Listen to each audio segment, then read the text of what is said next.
Hello guys, good afternoon. So magre-ready na tayo, papuntang gym. Pero kakain muna tayo, magluluto muna tayo ng eggs. And we're gonna fry sa oil today yung binabad ko na chicken. Done eating, so now we're gonna get ready. I just washed my face and we're gonna put on skincare and we're gonna get changed and go to the gym.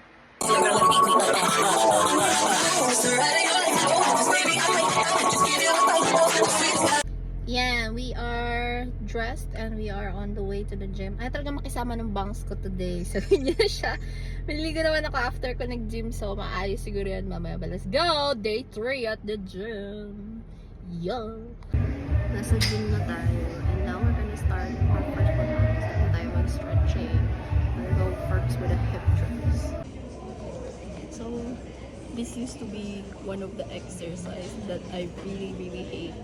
But now that I'm doing it again, I'm much better. We're going to be in the second set, so let's do it. Let's see if it's gonna be much more harder for me. It is called plank ups.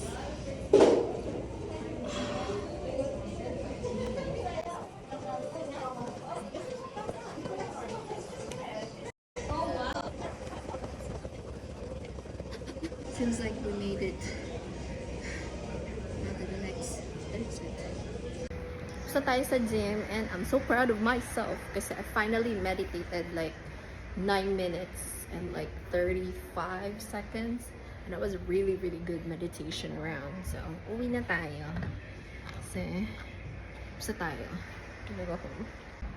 At first I really had like a hard time meditating when I go into the sauna, like as in 2 minutes na yung pinakamatagal ko, ganon, and then I would like do it again and it's just gonna increase like 1 minute. For today, it just felt really good. But yeah, I mean, let's go! We're going home. We had a really good gym session. Pretty little Big Bang doesn't make sense. I see God in your face and I mean it, Marila. Overall, we had a good workout. Nakauwi na tayo. So I'm just gonna take rest and then I'm gonna take a shower. We're gonna rest for maybe an hour or two and then we're gonna go to work. Thank you guys for coming with me and I'll see you guys on the next video.